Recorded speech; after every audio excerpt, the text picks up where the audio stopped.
Hey, the Packers did it. They did what everybody wanted, Ben. They got a wide receiver. But they went crazy to do it so fast that I was finishing my calzone that was very good, and I needed to finish that before we could go on. And the Green Bay Packers went crazy, but they got X's man. Well, one of them that he wanted anyway. Holy mackerel. And That's they a had a stinking trade with the Vikings to do it. I don't know. I mean, Vikings. 53 and 59 to jump to 34. Hmm? It seems kind of rich, but I honestly don't. I mean, there's no way that Watson or anybody, or Pickens or any of those guys would have been there at 53. So I just think it might have been a little early. Like I would have maybe wait, and then as soon as one of those guys went, then Right. jump up and grab the other one.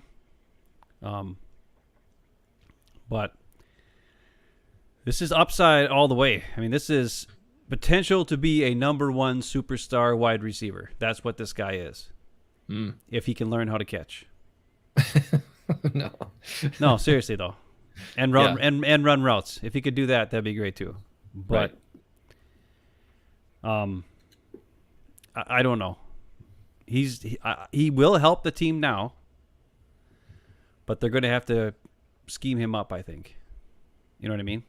Yeah. Well, let's take a look here. We know one of the big factors for the Goot and what you just talked about with upside and all that stuff is this right here, right? It's the I mean, yeah, you can't get much better than that. Ranked number 2 out of 2,613 wide receivers from 1987 through 2022. So when Goody saw that, his eyes were like, and so I mean, look, 4.36 in the 40. We know everybody ran fast this year, but okay. But that to go along with 6'5", and also almost 6'5", and close to 210 pounds, which you can put a little more on that frame and probably not lose much speed to really become, really play into his size at the NFL level. Yeah, great, elite jumping ability. But a key element for receivers is catching the ball. So hopefully that. Yeah. I saw a lot of body catches in the highlight films I just watched in about a minute or two or 10 minutes, the last 10 minutes. 'Cause that's all I had to look at because I wasn't even thinking that this guy would be on the radar, to be honest. I mean, I know he's on the radar, but I just didn't. I wasn't like, he wasn't the guy I was looking at.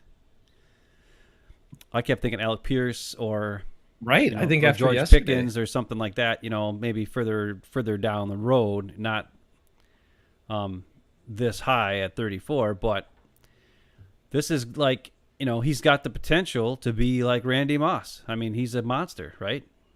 6'4" and a half and 210 and runs faster than crap.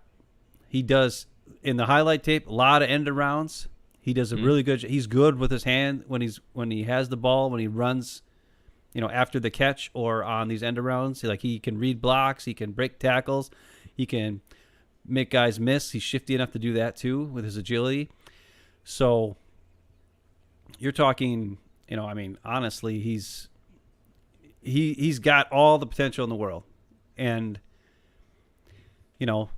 for a wide receiver draft that everybody was saying was kind of like, oh well, everybody's kind of like a number 2 receiver, right?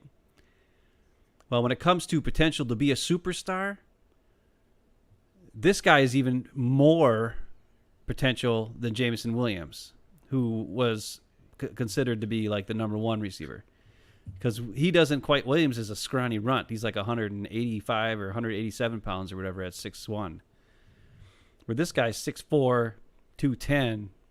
He's a willing blocker. I know that much. So that's another key thing to the Matt LaFleur offense, where you got to be able to block if you're a receiver. So that's another thing Davante Adams never did. So if you compare him to Davante Adams, he's better than Davante Adams at every single thing except catching the ball. But Davante wasn't even that great at catching the ball. As we all know, he liked to drop passes when we really needed them, like touchdowns in the playoffs. But hey, who am I to talk smack about Davante Adams?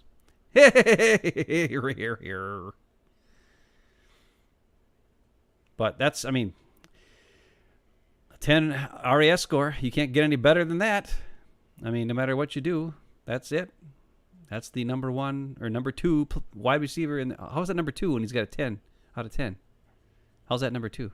Rank two? How's that rank two when it's 10? It should be tied for one. Who was better than 10? Was there somebody better than a 10 since 1987? Wow, maybe somebody had like a better weight score than him, or maybe that person actually did the shuttle and the 3-cone probably back in the day. Oh, he didn't do the shuttle 3-cone. Well, I can tell you from the highlights, he's got some agility. Okay, well that's good. So I don't know why he didn't do those, but he could make guys miss. I've seen him do it. So he's this is MVS upgrade, faster, more agility. He did have a lot of good body control, like contested catches too. So he's, unlike MVS and Lazard, who didn't ever seem to ever go up and like make a contested catch. This guy can do it if he catches the ball. He's got some body control and that sort of thing. So, his hand size 10.12. That's like massive.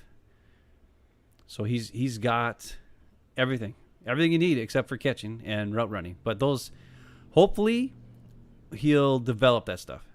And we watched the guy Antonio Freeman who never caught with his hands his whole career, and he had a dang good career. So, and with the perfect passes from Rodgers. But that's the thing. If he drops a couple balls, is he going to be in Rodgers' doghouse? What do you think about that, Jace? Well, A-Rodgy's doghouse, you can't stay in there very long anymore. I'll tell you that.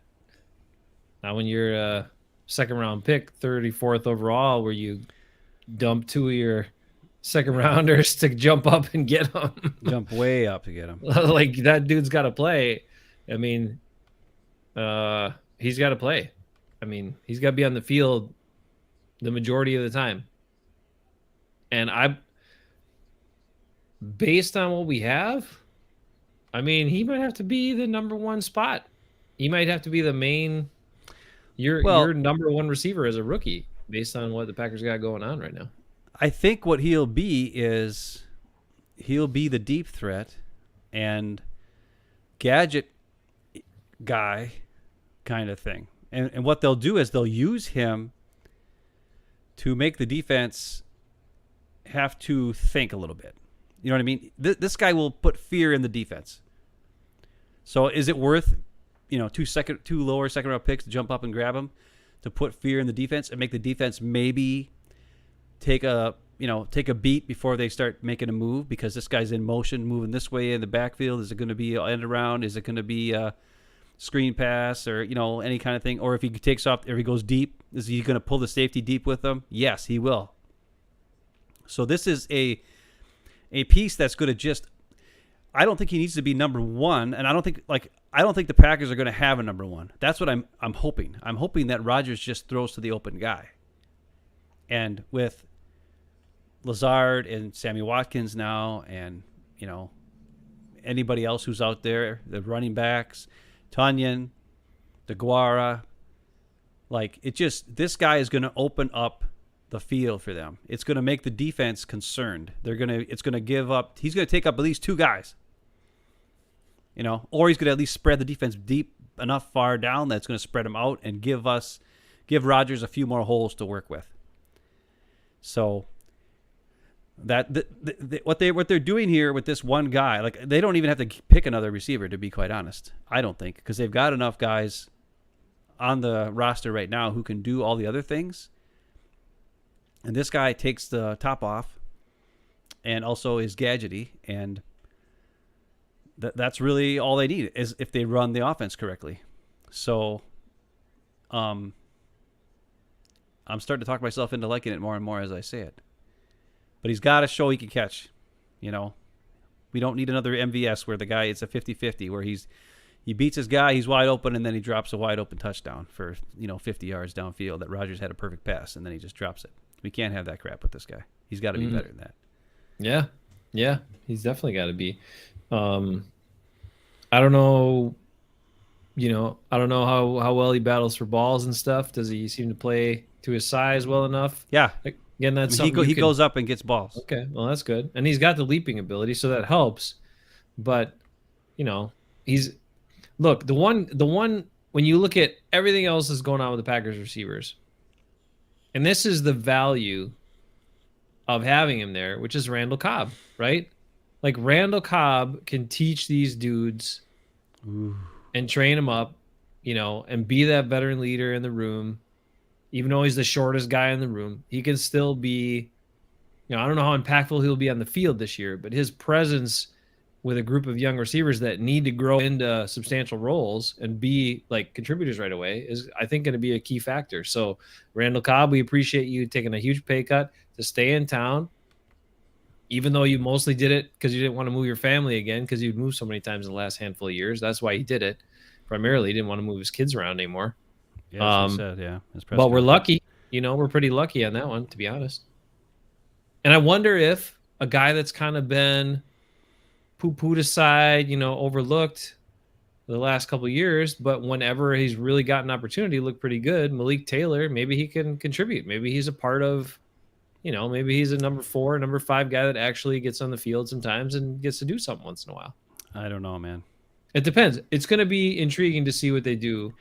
I think it would still be good to grab one of those slotty kind of 5'11" guys at some point, whether it's Bo Melton late or whether it's Wan'Dale Robinson, who's got a little bit more shifty and a little more yak capabilities, like I've talked about. But there are a number of guys kind of like that.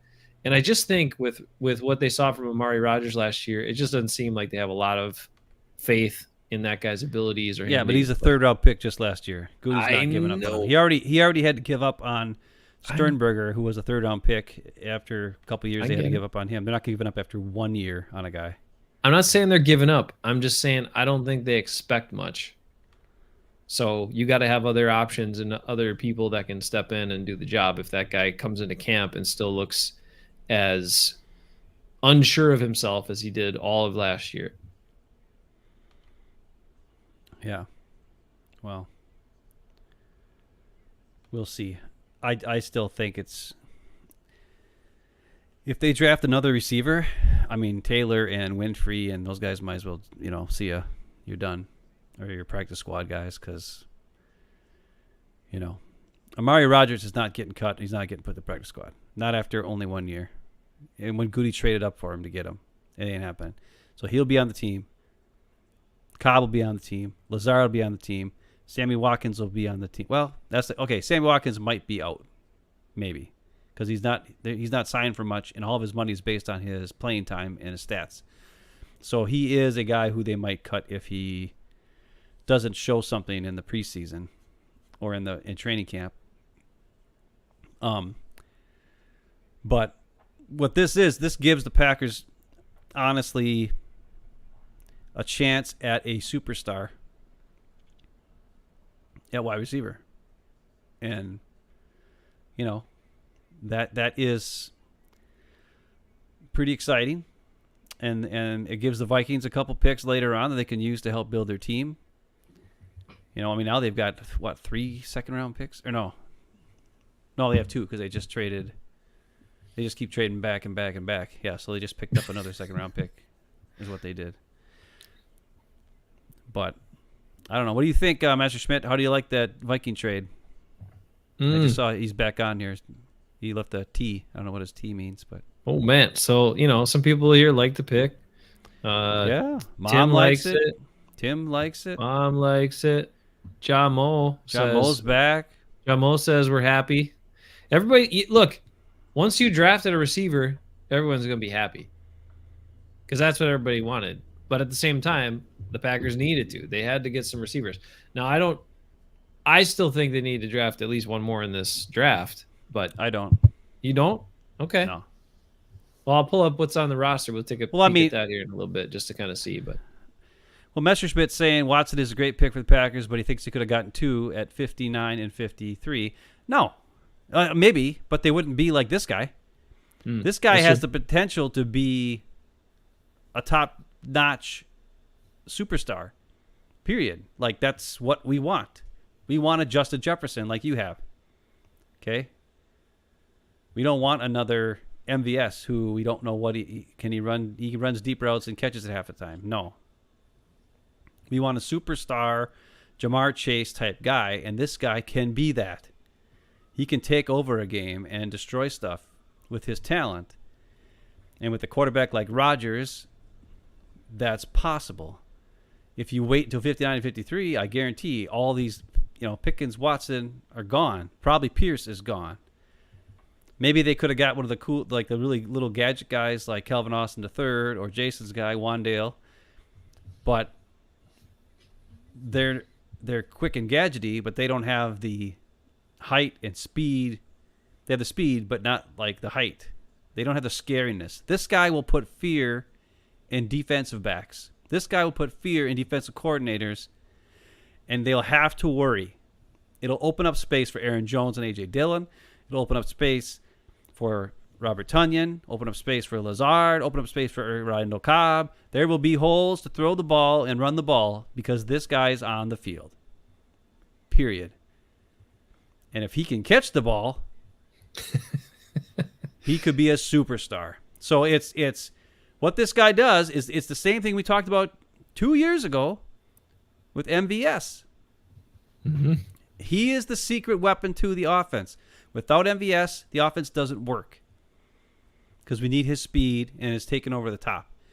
That's what this guy brings, plus the ability to possibly become like a Randy Moss, Jamar Chase, superstar, athlete, crazy, destroy everybody guy.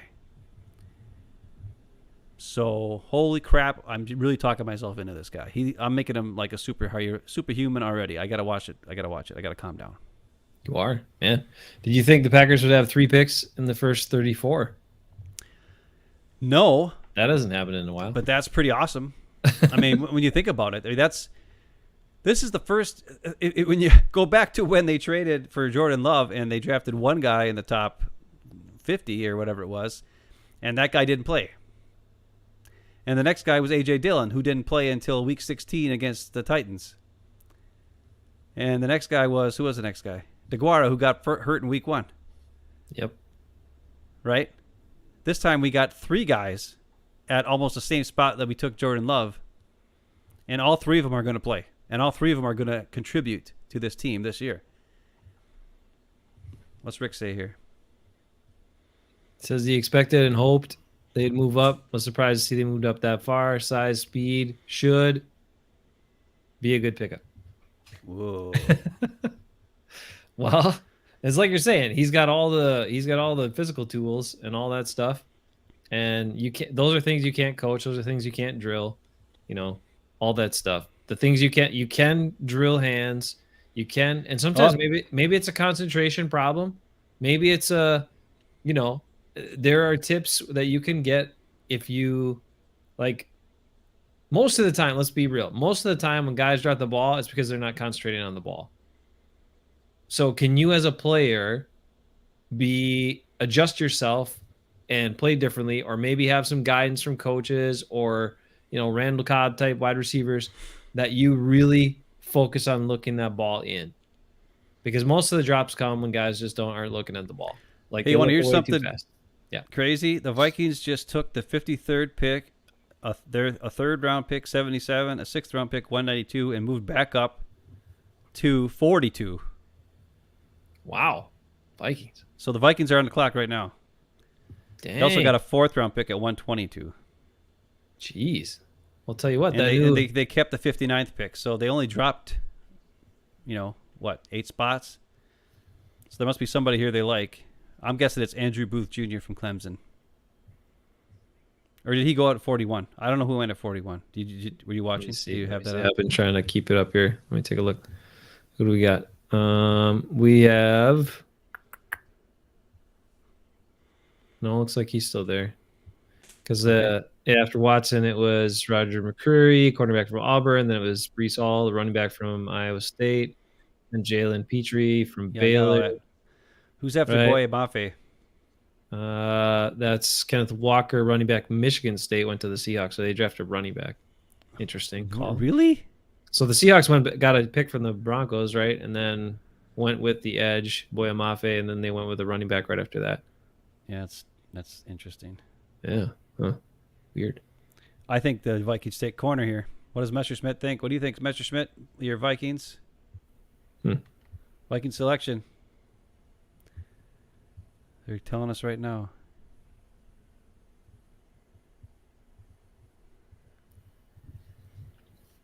The Bears drafted a corner in the second round, Kyle Gordon. Yeah. From Washington. I would never draft another corner from Washington myself, but Whoa. maybe Ryan Poles knows what's going on. He knows what's going on with other guys, so maybe there. Maybe. He knows stuff. I think the Lions. That'd be interesting to see what the Lions end up looking like this year. If they can get a competent quarterback. For the lack of trades yesterday, we've already got like 1 million going on this year. And I it's know. like the Vikings are doing Vikings are involved in all half of them. Yeah, like their new GM is just like, I want to exercise all of my abilities as a GM. Let's trade and move around and do what. Hey, all right, shake it up, keep our fans on the edge of their seat. Poor Mo. He was so mad last night, but now maybe he's not. Well, we'll see what they get. Yeah, I'm sure he was mad when they traded back so far, but now they traded back up again. So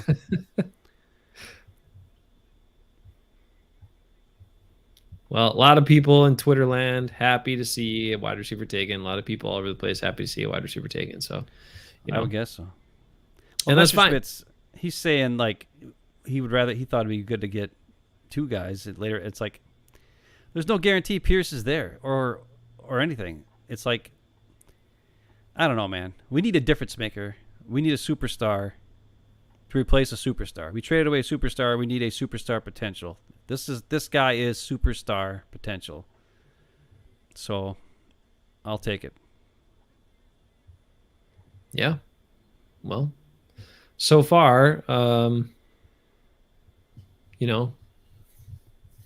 we got a top relative athletic score guy, first pick, Quay Walker. We got Christian Watson, one of the highest receivers of all time since they've been doing it since 1987. So once again, whoever, talked to us about how that RAS isn't important, not that we disagree with you necessarily sometimes, but the Packers sure, that means something to them when they're drafting players. They have proven that over many, many years. So they had a former Viking player come out to talk. Okay. And he's been blabbing for like 10 minutes, and a producer came out and told him, can you please read the card there, dummy? Who was it? So I don't know. Some former running back from the 70s or something. Oh my goodness. He's finally saying who it is. Andrew Booth Jr. Like, okay, everybody knew who it was. Okay. But they're like, okay, shut up, guy. Just say who the frickin' pick is. He was blabbing for like 10 minutes. And seriously, like a assistant on the set had to go up there and be like, can you just read the card? I didn't hear what happened, but she's like pointing to the card. And then he still spent another like 20 seconds going, oh, blah, blah, or something. Oh, God, these old guys. That's why I don't know. Like, these guys haven't been heard from in 4 decades, right? Some of these guys, right? Yeah. So this is their one time to get up there and be like, hey, I'm still alive, and I'm a former player, and people are cheering for me, and I love it. Like, they don't understand. They're giving these guys something they haven't had in years, and they don't want to let it go. Yeah, that's true. So, all right, Vikings got some secondary help here. First 2 picks they for need them. It. A very good safety, and wow, he had a one-handed interception. That's pretty nice. There's another one. Holy crap, this guy's a picking machine. High points the ball in the air. He can find it. He's the opposite of Eric Stokes. That scares me a lot. Oh, that's something. Why does Bruce always defend Eric Stokes to me all the time? I'm sorry, I don't want to get all negative on that, but I just... Because you're kind of a jerk. I'm not that impressed with the kid. Hey, the Vikings guy went so long, the Giants guy is already up to give the Giants selection. They're like, we got to pick up the pace here, guys. We got 2 rounds to get through tonight, not just 1. Although I was happy with I think it threw our show preparation because we were expecting a lot more time, so we had like the whole Wonder Rick thing all set up, and then couldn't even get to most of it because it jumped around. What happened? Holy crap! Giants take Wan'Dale Robinson. Damn! 43 over Alec Pierce, over Kelvin Austin III. See. I tell you, I would take him there too. He's. I like him a lot. After I watch more of him, I like him a lot. Wow. He is like, and the other part to him. So he's like jitterbuggy, you know. So he's shifty. He Yeah. can change direction fast. But the thing that I was most impressed with him was he can do all that. He's solid. Right. And I guess he is 5'11". At one point, I think one of the shows I saw He's him not 5'11". I'm looking at this. He's not 5'11". I don't know. That's what one place said. Anyway, point is, There's no way he's 5'11". he has very good vision too. Like he can see, you know, so he's really good at running in space. So that's why I think he could take, you know, as long as he gets the ball thrown to him on target, I think he can turn it into a lot of stuff. They're So, showing video of him when he was like, it looks like he was like 5 years old playing football. Oh my God, the Vikings guy's back. Oh no, they're just showing it again where she's telling him to freaking read the card. Oh my God, your guy Wan'Dale Robinson. Holy, I didn't even what did I watch. tell you? I didn't even find anything about. Like, let's see, where is he on this? I'm keeping track of the draft here. Let's see, where is he at? He is prospect number 118 on this one, and apparently he went 43 to the Giants. Well, that was something that everybody was talking about too. That was like, you know, you said it before. Rick was commenting on it last night. How all over the board so many of these things have been, these draft predictions and draft prospects. Yeah. And so, but I think that happens when, especially when you have so many guys that are kind of similar, and so teams are going to look at certain things they like about each guy, and then that guy might just be, hey, this is the exact person we like, or it has this little thing. Well, just like with Watson, like obviously his size stood out in some of those things, but what else did you say? Good character guy. Some teams really want that, and the Packers always do. So the other thing is, he, like, for instance, Christian Watson has got the total package. There are other guys like him, that tall, right, that big, that fast, that electric, right? Wan'Dale Robinson, for instance, why did he go? Oh, run after the catch, super quick, super agility, knows where he's going, compact body, so it looks like he can take a hit and fight right through it. He kind of, watching his highlights, you know who he reminds me of? Tyreek Hill. He might not have the speed, right, but he's got the same size. Like, he's just built like a monster like a short guy, but built tough. You know, so that's another thing that when you see, like, he's the best joystick guy. Like Chris was talking about that last night. Right. If he's the best joystick agility guy, and take a guy who's the best at something high, right? And that differentiates him from a lot of these other guys who are kind of just good, right? They're all 6 feet, 180 to 190 pounds. Okay. Well, not this guy. Wan'Dale Robinson's a little bit heavier and still has the juke moves and stuff, right? And Watson is super tall and a little bit heavier and can block and super speed and high point the ball and all that kind of stuff. So that's why those guys are going early here. And some of those other guys who are kind of blend into the noise are all kind of similar. They're still there. But we'll see what happens with, like guys like Sky Moore and George Pickens and all those guys. Oh man, that was a sweet. I gotta show that. Oh, that was good. Don't show us guys the Giants picked. Show us guys the Packers picked. Well, I just want to see this again because it's the guy I was talking about.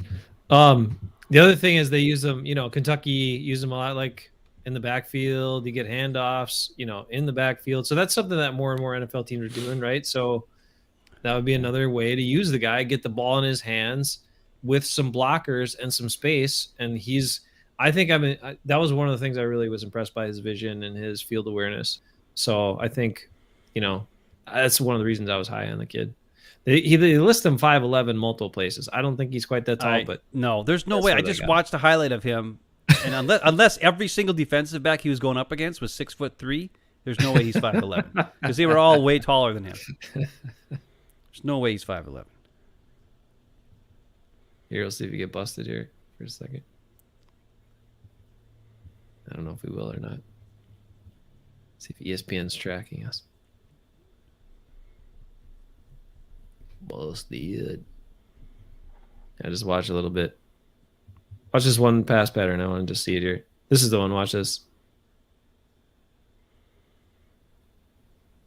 I mean, it's like not that big of a, I mean, terrible throw, but like he had the quick in, quick out, didn't slow down. Of course, you know he can do this stuff, but like look at him navigate through this stuff. I like this jump cut there too. Yep, and it's more subtle, but it's so it's Yeah, he's not slowing down as much either to No. make that change of direction. Yeah, But he looks still really good. uses his outside leg instead of the inside leg like Aaron Jones. Oh, John Michi just went. There you go, Master Schmidt. Told you he was not going to make it. Oh, There's no way he was falling to 53. He's gone already at 44 to the Houston Texans. Lee, So I don't thinking don't that's know. a stretch, huh? He looks a little slow. Oh, hey, Super looks- Dave's around. How you doing, Dave? Hey, Super Dave. He had a party last night for the first round of the draft doing his own thing, and I couldn't go because we had to do our show. So, but Super Dave, welcome, sir. Good to have you around. We're kind of talking about the Packers' big move tonight, jumping up and getting Christian Watson. We're following some other things, but we mostly focus on the Packers a little bit. But yeah, big move to get a kid who's got elite size and ability, but some questionable hands. But like you said, that is one trend in college football that I've taken note of here is they're not cranking out the big, huge, tall receivers as often anymore. It's a lot of these guys around 6 feet, 6'1", a little smaller, 190 pounds, maybe 180 some pounds. A lot of those guys are kind of what you're getting from the college game for those outside receivers. And so you get a dude that's 6'5", that's a different kind of guy. So Yeah, I mean, we talked about it. He is a playmaker. He is a potential monster superstar, and the Pack gave up 2 picks for him. But hey, well, let's now, talk about now he's got to prove it. Let's talk about their first pick. Dave's wondering what we think about Quay Walker. Wondering about that. You said you looked at him more closely. Last night we were last night, here's what happened, Dave. We'll give you a recap of last night. What happened was, first we were like, okay, surprise, because we thought they'd go a totally different direction like everybody else. Then we thought, wow, they drafted the inside linebacker that they should have the last year, 2, 3 years, whatever it has been. And then we thought, okay, well, let's give it a shot here. Maybe we're just going to lock them down and make a dominant defense and just load up and really try to win games with the defensive side of the ball, is not as so much the offensive side of the ball. But now Ben's taking a closer look, and what did you think? Well, there's good and bad. And you can go through a whole list of them separate, or you can just kind of talk about things as it happens. When he is the stats are concerning is the point where he had 1 tackle for a loss last year. 1.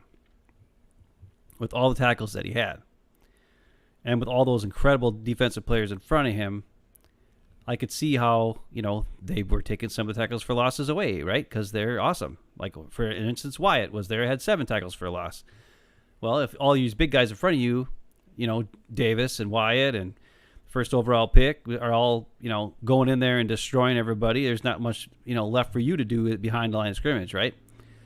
The other thing that was a little concerning to me is also something that's kind of good. So as I'm watching the film, it seems like he's doing a really good job of covering guys, but there's very seldom that he gets his hands on the ball. So what I mean by that is he sticks with his guy, the ball is caught, and then he tackles him. And that's good, but we've had that before in Blake Martinez. Right. It's not like he's covering him, making a break on the ball. He has 0 interceptions. He has 0, turnover-worthy plays. So what you're looking at is, a fast guy who can tackle. When they send him on blitzes, he gets there fast. He can find the one thing I do like about him is he doesn't. Holy cow! The Lions just took another. Is this Lions or is this the Baltimore Ravens selection? Anyways, I don't know. Don't get thrown off. Continue on. well, he like some people were saying that he wasn't aggressive. He was slow to read the running plays and stuff like that. I beg to differ. I think what his job was to do was to kind of wait for the guys in front of him to do something and then react and then make a play, right? And then go for it. And so he didn't have a lot of tackles for loss, but he had a 1 yard gain tackle. You know what I'm saying? Or a 2 yard gain tackle where he was, looking for what was happening and then got in there and made the play. He's aggressive and he's fast. He did break up a couple passes when he was, when the route would break in front of him toward the inside. So when he's looking, I don't know if it was, maybe he was playing zone at that point and then he was able to see the ball coming. But when he was doing man coverage, he was not able to read the receiver's actions and then look back for the ball. It's almost like he was there waiting for him to catch it and then he pounced on him like a big cat, right? Sure.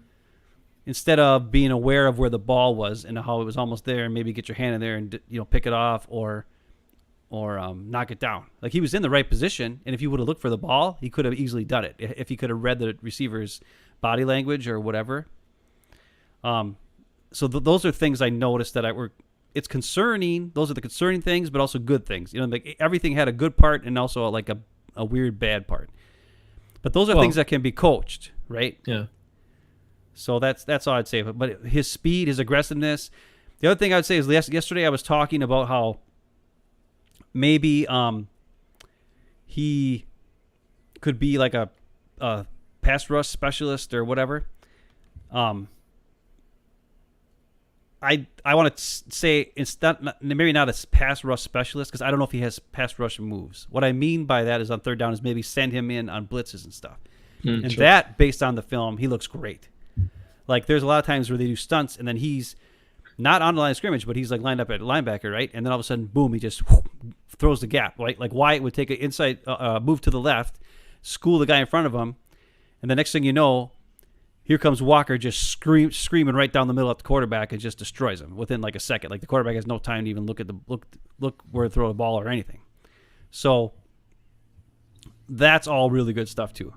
Okay. So those are things I saw. So they're, take it away for what you're thinking of, but yeah, those things. Look, this might go back to the Packers trying to create a different type of defense, like we were talking about last night, right? I think, look, as Packers fans, we'll talk about the measurables really quick. Again, 4.52 at that size, really good. His vertical's not good, but whatever. And he's got good size and he's physical and aggressive. All those things are great. But for many, many years as Packers fans, when we've had good defenses in the last 20 years, those defenses have been turnover reliant, right? It's been based, like we were saying last night. The turnovers were kind of the key to winning games or key to successful defense. They would also have plenty of drives that just give up touchdowns or give up a bunch of yards and couldn't get off the field.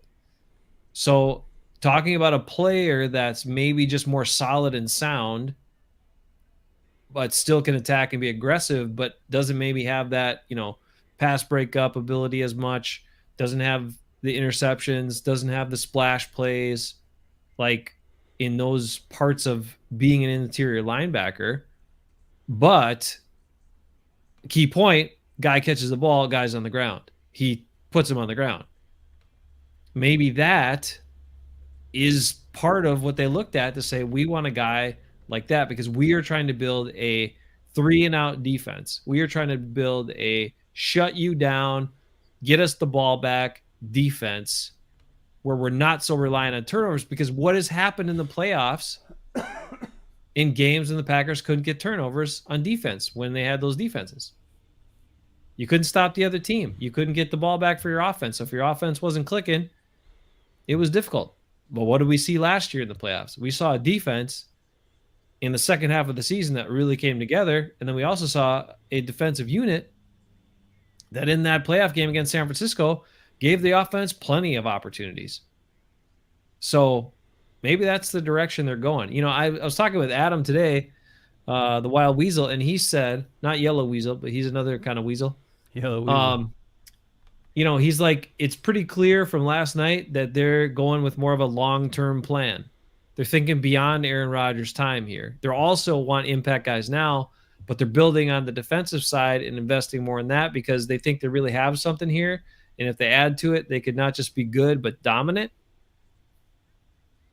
And then, today they make a big move already just to get that dynamic receiver that they, crossing fingers, hope that he turns into be a superstar receiver. That seems what it is, what the plan is at this point. And I have to say, for a guy who many, many times did not understand the plan in the last 3 years, or think there was a plan, or didn't get like why the plan, we were going in one direction, then we flipped and went a total other direction. I was very confused. This makes sense to me. So far, this makes sense to me. What do you think about that? Do you agree? Is it making sense? Is it lining up? Can you see what I like? I think what they can do here is have Campbell play the role he played last year, where he was kind of like middle. He wasn't really in the backfield much either, right? He was doing things, covering guys, making plays that way. And he's got pretty good ball skills. He can intercept and that sort of thing. I could see them using Walker because of his size and speed as kind of like a run blitz type player, or like a attacking inside linebacker, like attack the line of scrimmage, look for the running back, watch for the ball. If the ball's not with the running back, then shift over to the quarterback. So like you're starting and do that quite often. Not all the time, but you can also like mix and match those two guys, Campbell and Walker. But like I would say, just it gives them an option of speed and size that, like, Chris Barnes was just hesitant when you watched him play, right? Sometimes he wouldn't shoot the gap. And this guy does. Now, the highlights I saw, there's very seldom where he had anybody on him, though. Like, because his defensive line in front of him was so good, like he was free. Right, they kept him clean all the time. Which is probably not going to happen in the NFL. Like, the teams they'll get to their offensive linemen will get to the second level a lot of times and mess with them. So he's got to be able to get off the block, get in there and make a play. And luckily he's got the size. And I think that's the difference between him and a lot like his teammate everybody's talking about, Nakobe Dean. Well, he's only 5'11", 220, or not even 220. And that's why Walker is projected better in the NFL, because he can probably get off blocks. He can add a little bit more size and weight to him to be even bigger at middle linebacker. So that's what's exciting is they have this ability to possibly, dictate plays, be the aggressor instead of the passive, like what we've been used to watching them always be passive. Right. So yeah, that's what excites me. I think they'll be more aggressive and be able to really make plays that way. Well, and I think too, when you have more discipline roles across the front. So we talked about this, and Dave, I don't know if you're still around or if you had to go, but we've talked many, many times before about Zadarius Smith on our show. We've talked about how, it's nice to make the splash play, but then he would be out of position a lot and he would take plays off. But more so than anything, he would kind of freelance and do his own thing. And his coaches even publicly commented on that. When you have across the front guys that are maintaining their gaps, guys that are maintaining their discipline, then those inside guys can take a few more chances, right? Because at least you have those 4 or sometimes those 5 in the front that are kind of holding it down. So nobody's going to bust out of there. Even if like the linebacker hits the wrong hole, there's going to be somebody that can cover for him. But when you have, issues on the outside, a lot of times that's away from everybody else, so they can't get over there to cover that as easily. But if a guy misses in the middle and you can be more aggressive with the guys in the middle, maybe you see some more of those big splash plays coming from the interior linebackers for a change instead of the outside linebackers. And I think we could see that from this Packers defense too. And I'm intrigued to see what Joe Barry's going to do. Look, like, I know everybody was not excited about him being hired. Not everybody, fine. I'm sure his family liked it, and maybe a couple other people. But Joe Barry, a lot of people were like, "Oh my God, he was the Lions D coordinator. They were terrible, and he was this and that." and whatever, helped out with the Rams, but he wasn't even in charge. What is this guy going to be like? Well, let's give Matt LaFleur some credit. I mean, I think he showed some really good things, some great adjustments, adapted to his players well, had them do what they're good at. And also, even though Mike Pettin scared the crap out of me as a person, those guys didn't play discipline for him. But Joe Barry had guys playing discipline last year, and it helped the defense be a lot more consistent and sound. You know my thought on that. How can a team play defensive or play to your responsibility when your leader is a guy who never plays to his responsibility, just does whatever? Yeah. The fact that Za'Darius wasn't there made the defense better because everybody bought in. And when one guy is doing whatever he wants, it screws the whole thing up. And that's why, the Packers defense with Pettin was just whatever, right?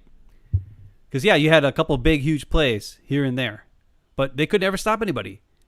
They just let them go all the way down the field most of the time. And then once in a while they get lucky and somebody make a big play, and that's how they got stops. Where last year, what did we do? There were more punts by the opposing teams than I can remember in a long time. At least it's later on. At the start of the year, it was getting pretty rough there, where they were giving up a lot of points and a lot of, they weren't doing very well. But throughout later on, they did much better. Rasul came to save the day, and yeah. I mean, come on, he held it down. He was like a very key piece, and we all know this, and that's why the Packers got a steal in signing him back for only $7 million. Like 3 years for $21 million for that guy. They're lucky on that. But he wanted to come back, and he appreciated after being, bounced around the league by 4 teams that the Packers gave him a chance to play again. So, you got to like guys like that too, that say, hey, you gave me a chance when everybody else was writing me off. So let's work something out that works for me and for you. And that works out great. Oh, so that's another thing Campbell said too. Yeah. I mean, his press conference they had last week or whatever it was awesome. Or 2 weeks ago, whenever it was. Mm-hmm. It was really awesome to hear him talk, and he was actually mad at times where people were like, people thought I was, it's one thing when you're told to do a bunch of other weird stuff. He's like, I knew I was good, but I wasn't given the opportunity to play where I know I'm supposed to be playing, and that was the reason why I came to the Packers. I made a deal. I was like, listen, I'll come to you if you let me do what I know I'm supposed to do, and the Packers did, and he became an All-Pro. And because of that, he got paid, and he also was happy to come back. And he's, he said it's nice to have people who believe in you, and that's something that he's never had. And same thing with Douglas. And it's weird because for guys like that who they believed in after 1 year, and then we have guys like Lukey Patrick, who you clearly see was good, yet they kept throwing out Billy Turner and. What's his nuts?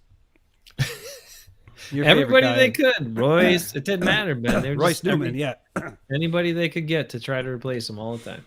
Yeah. Who weren't great. And that's the other thing is fans see when a guy makes a play on defense, right? It's very seldom that they watch film enough to see when an offensive lineman plays like crap. You know what I mean? It's not very often. The only time that maybe they see it is if Rodgers got sacked, or if, the running back got tackled in the backfield, then maybe they'll show the replay, and then they'll be like, oh, look at how bad this guy got beat, blah, blah, blah, oh, ho, ho, ho, and then you see it. But you don't see all the other times when the guy got beat, and then Rodgers made something out of it, or Aaron Jones squeezed out of there, or whatever the heck happened.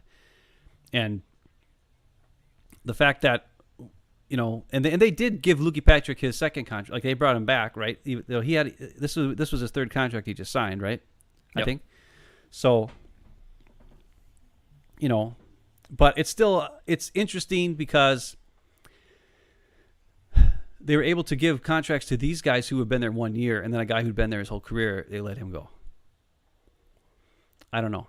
It's a little confusing to me. And he signed, with the Bears, and he signed early. He signed right away. Yeah. And he signed for not that much money, to be honest. So the Packers must have told him, nope, we're not offering you anything there, Lucas. Thanks for for covering our asses all the time here in the last. Well, whenever it's Micah Hyde, whenever we needed you, thanks for covering our asses, but see you later.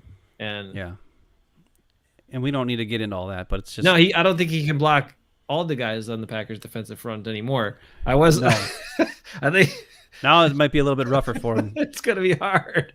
You throw this big first round pick in there with Kenny Clark, and some of the other dudes are gonna be able to rotate it, and it's gonna be tough. There's gonna be a formidable defensive front, and I, it's weird that It's weird that we went 3 years with Kenny Clark and Lancaster and Lowry, and that's all we had. There were times we had those 3 guys on the roster, and that was it.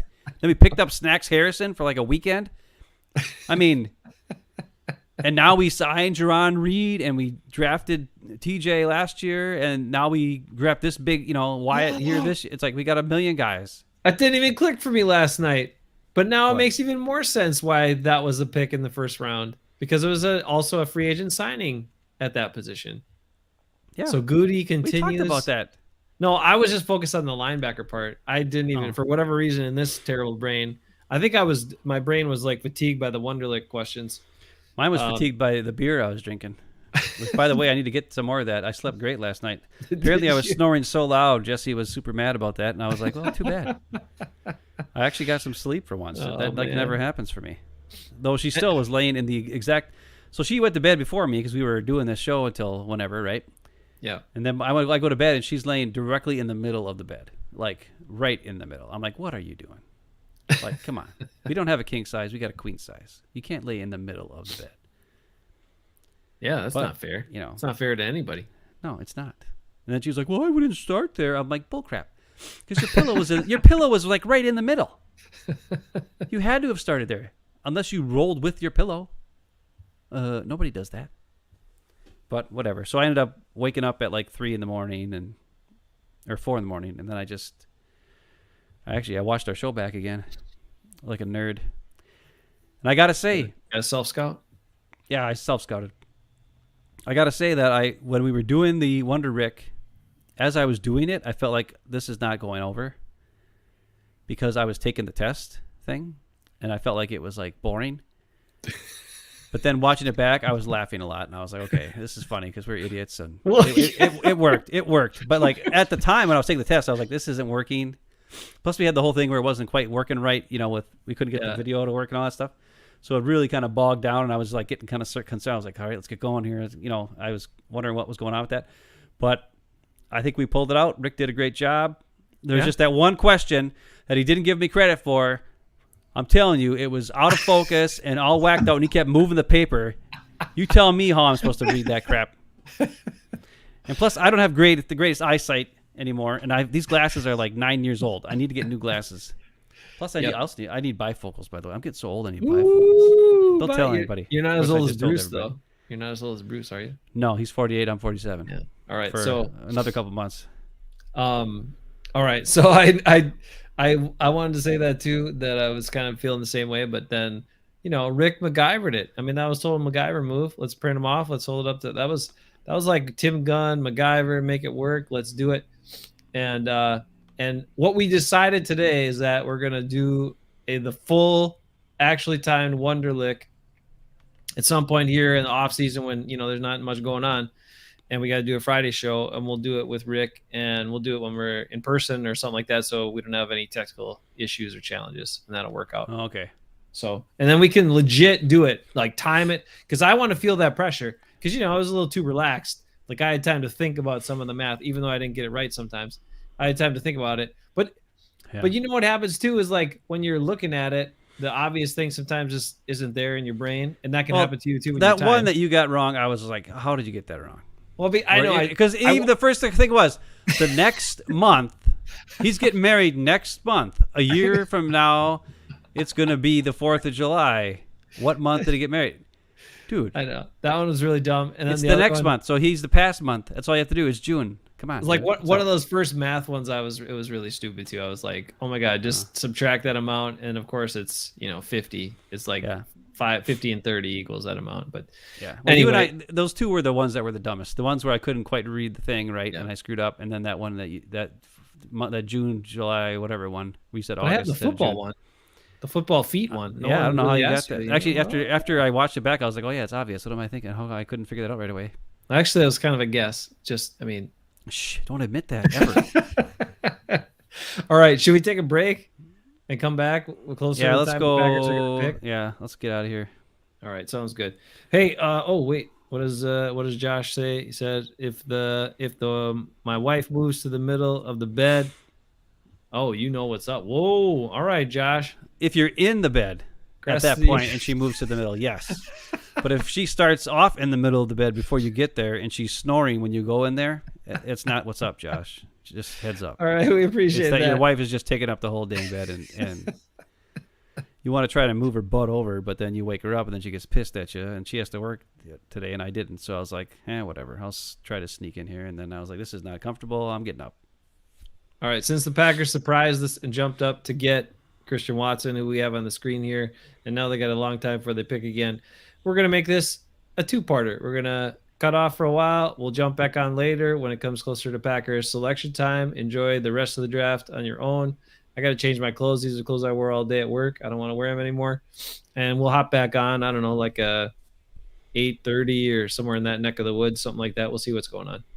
But anyway, we won't give you the go away, but we'll give you the close, and we'll be back later. See you soon.